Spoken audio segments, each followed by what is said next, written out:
is Kash Patel dating a Mossad agent? My man Andrew Schultz unloaded a clip on this whole thing. If you guys didn't know, Kash Patel, leader of the FBI, promised everybody we would have these Epstein files. Now it is being alleged that he may or may not be dating a Mossad agent. Now, why is this important? He went on Joe Rogan. He claimed that these things were going to be released. The Epstein files were going to be released. They were not released. And apparently they don't exist. Apparently all these people who were underage were being trafficked to an island for nobody. Yeah. And they never had any of these files. The files were empty, and or there wasn't anything sufficient in there besides kitty corn.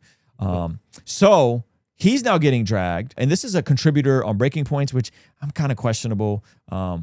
Breaking Points is objective nature in anything around Israel. But I think this is an interesting thing because the Mossad connection to Epstein, I want to say, is fairly documented. And Mossad is the Israel intelligence? Israel. So we have our CIA. This is their Mossad. Okay, cool. And listen, as an intelligence agency for them, they do some amazing work in the best interest of Israel. Yeah. Right? So why is this important? Well, the theory with Epstein is that he was using blackmail. That was the way he was making money, through these high-profile people that were going on his island. And he was going to blackmail them with all these tapes. Now, they got the tapes, but they can't identify the people on the tapes. How does that work? Can't identify all the digital forensics you have. You can't tell me. You don't got to release the tapes. Just tell us who was on the tapes. Yeah. Right? Nice. So anyway, Andrew Schultz was roasting his dude, and he said, cockeye Kash Patel was looking at all the Epstein documents in double vision. Oh man. Yeah, he was going in on this dude on their flagrant episode that I started.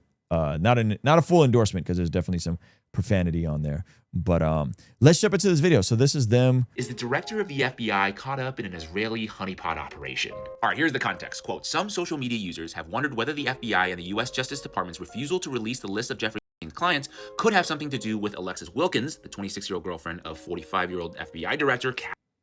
Uh-oh. 21-year age difference screams Mossad. I'm sorry. That seems like intelligence issue right there. Some social media sources have wondered whether the FBI and the U.S.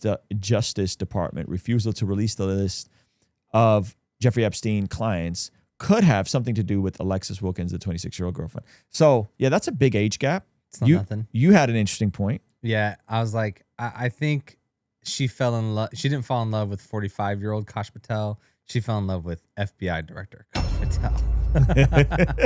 Hell, this is what people online are pointing to, the fact that Patel's girlfriend, Alexis Wilkins, works for PragerU. Okay. So PragerU, that's Dennis Prager's organization. PragerU is the most influential organization in the world that promotes American values, liberty, and the pursuit of happiness. Yeah. It's a media company that supposedly espouses American values, except for the fact that it is run by a former Israeli military intelligence officer. So he was on LinkedIn, and the CEO of PragerU is at a young age where she completed her primary education and served in military intelligence unit A200 of the IDF. Okay.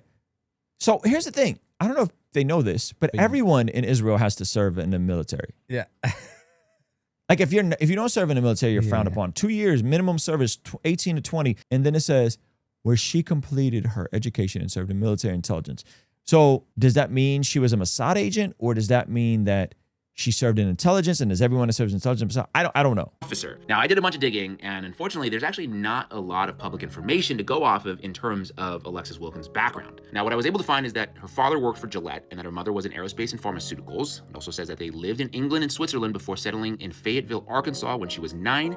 It also says that she attended College du Le Monde International School in Switzerland. Now, interestingly, ChatGPT is calling this a strange biographical gap in that she has no visible friend network or public high school college cohort interviews. Okay, so I think this is a reach. I think it's a reach. I think it's a reach. I think this is Breaking Points with their like all Israel bad brain. All Israel bad, yeah. Because just blame everything on them. No visible friend network or public high school college cohort interviews, which is unusual for a public figure in entertainment. I disagree because I think you could do the same thing with me. I went to I have no public records after my freshman year. Yeah. And I work in entertainment.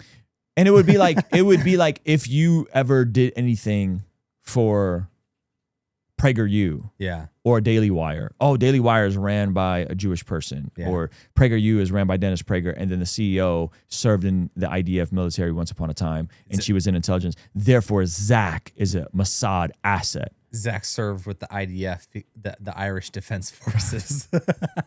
Yeah, I think this is a bit of a reach on this dude's part.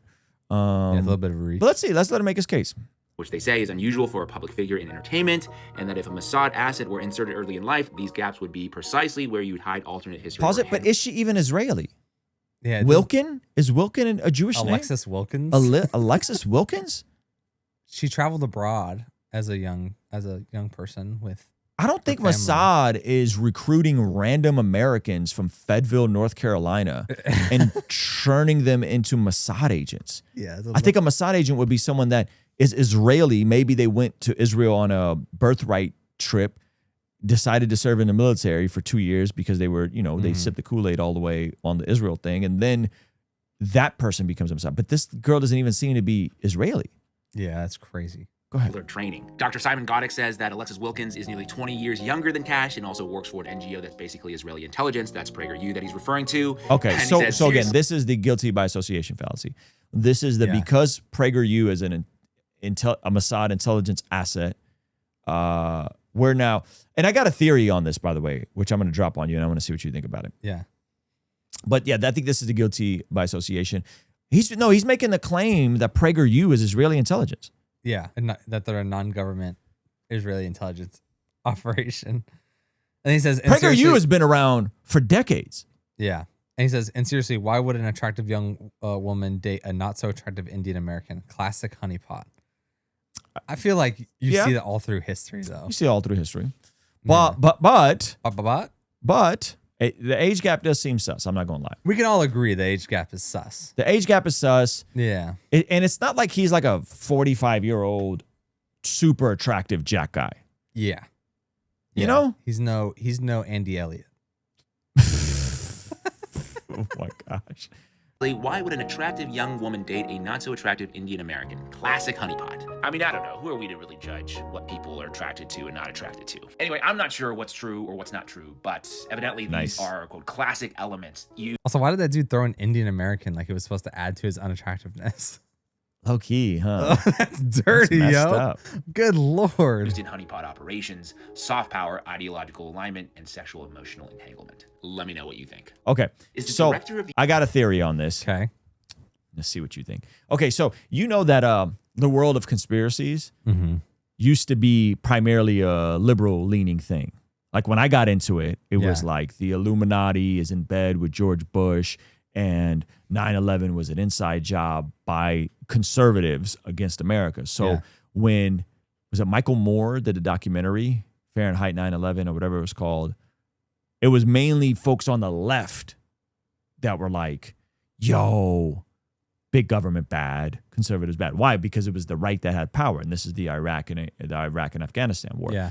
Then what happened? After the left took power, which is Obama, he had 8 years of Obama. Yeah. What happened? All of the conspiracy theorists, the birther conspiracy, that entire world, Tea Party, Donald Trump, it all overlapped and it went to the right. Because now conspiracy theories were a right-wing thing. So now the COVID conspiracies, the birther conspiracy, the lizard, Democrats are lizard people conspiracy, the cabal conspiracy, all of that stuff was what? That was all right-wing conspiracies used against the left. Yeah. Now, Trump's back in power, this Jeffrey Epstein, we're going to see an uptick, and all of a sudden, the folks on the left are going to be conspiracy theorists. and more again. right people being like, you just need to be a bit more charitable. Yeah.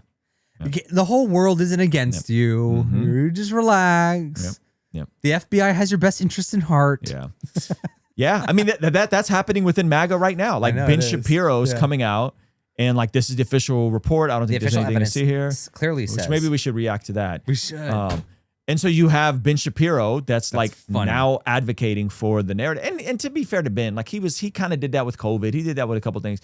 So yeah, I think we're about to see he flopped everything. on COVID? Yeah, he was like pretty pro-vaccine. Oh. Yeah, I thought he went from no vaccine to pro-vaccine. He went from pro-vaccine to anti-vax.